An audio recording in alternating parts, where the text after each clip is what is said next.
বিরাট কোহলিকে পিছনে ফেলে এক দুর্দান্ত রেকর্ড করল বাবর আজম। 3 ম্যাচ সিরিজের তৃতীয় ও শেষ টি-20তে শুরুতে ব্যাট করতে নেমে 207 রানের বিশাল পুঁজি পায় পাকিস্তান।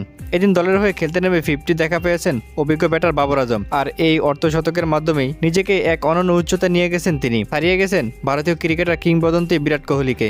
ম্যাচের শুরুতে ব্যাট করতে নেমে দলীয় 14 রানের মাথায় সাজ করে ফেরেন ওপেনার ফখর জামান।